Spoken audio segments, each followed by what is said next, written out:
লাইফে প্রথমবার আম শক্ত দিচ্ছি, অনেকগুলো আম নিয়ে বসে গেলাম। চলো কি করি দেখা যাক।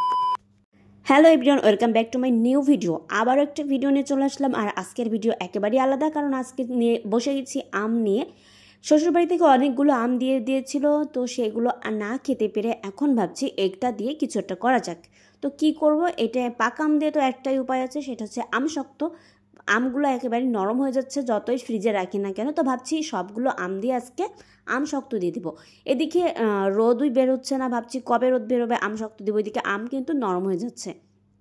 তো ভাবলাম চলো আগে দিয়েই দিই, তারপর দেখা যাক কি হয়। তো অনেকগুলো আম নিয়ে বসে পড়ছি, অনেকগুলো আম ছিল। তো সবগুলো আমি প্রথমে পরিষ্কার করে এখানে ছুলে নিয়েছি। তো যেহেতু ফার্স্ট টাইম দিচ্ছি, আমি তো জানি না কী করতে হবে। তারপর আমি ইউটিউব দেখছি, ইউটিউব দেখে যেটুকু বুঝতে পারলাম সেরকমভাবে আজকে আম শক্ত দিব।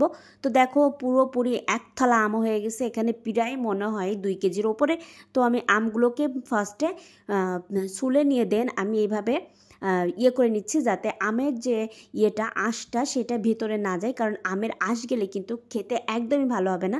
তার জন্য আমি এরকম একটা ঢাকনি নিয়ে নিয়েছি। দেন ওর উপরে এইভাবে আমটাকে হালকা করে প্রেস করে আমের যে জুসটা সেটাই কিন্তু নিচে পড়ছে, আমের কোনো আঁশ কিন্তু ভিতরে যাচ্ছে না, তোমরা দেখতেই পাচ্ছ। আর এই আঁশগুলো সবই বেঁধে থেকে যাচ্ছে।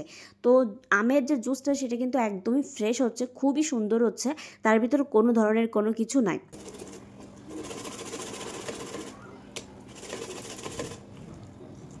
তো দেখো আমি সবগুলো আমি এখানে করে নিয়েছি। এই যে সুন্দর করে এর যে জুসটা সেটা বেরোইছে, অনেকটা পরিমাণে জুস হয়েছে। আর এই জুসটা যে এতটা ফ্রেশ, দেখো এর ভিতর কোনো ধরনের কোনো লাম্পস নাই, মানে অনেক সুন্দর হয়েছে। তো লাইফে মেয়ে মানুষ যেহেতু লাইফে অনেক কিছু ফার্স্ট টাইম করতে হয়, এটাও ফার্স্ট টাইম করছি। তো দেখা যাক কি হয়। তো যেহেতু বাইরে আজকে বেশি একটা রোদ্দুর নাই, যার জন্য আমি এটাকে চুলাতে হালকা করে টেলে নেব, মানে এটাকে একটু ঘন করে নেব। তো এইভাবে করলে নাকি আম শক্ত বেশি ভালো হয়। তো চলো, এই যে আমি চুলাতে দিয়ে হালকা আঁচে এটাকে আমি জাল করে নিচ্ছি। দেন আমি যেটার উপরে আম শক্ত দিব সেটাকে ভালো করে পরিষ্কার করে নিচ্ছি। এটাকে সুন্দর করে পরিষ্কার করার পর এই যে আমি এইটার উপর, যেহেতু আমার ছোট্ট সংসার, এখানে তেমন কিছু নাই যে কিসের উপরে আমি আম শক্ত দেবো, সেরকম কোনো কিছু ছড়ানো কোনো কিছু নাই, যার জন্য এটাকে আমি পরিষ্কার করে নিলাম যে এটার উপরে আম শক্তটা দেব। আর দেখো আমটার কালার দেখো কত সুন্দর।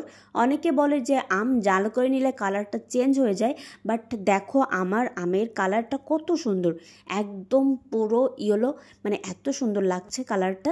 তো চলো এইরকমভাবে আমি বেশ কিছুক্ষণ সময়, প্রায় 10 থেকে 15 মিনিট এরকম করে জাল করে নিয়েছি, তারপর ঠান্ডা করতে দিয়েছি। আর এদিকে আমি যেটার উপরে আম শক্ত দেবো তাই সেটার উপরে একটু তেল দিয়ে নিয়েছি, কারণ পরবর্তীতে আম শক্ত ওঠাতে যাতে সুবিধা হয়। তারপর আমার যে জুসটা সেটাকে আমি হালকা করে ঢেলে দিলাম, দেখো কতটা ঘন হয়ে গেছে। তো এটাকে আমি এইভাবে দিয়ে এখন দিয়ে দেব রোদে।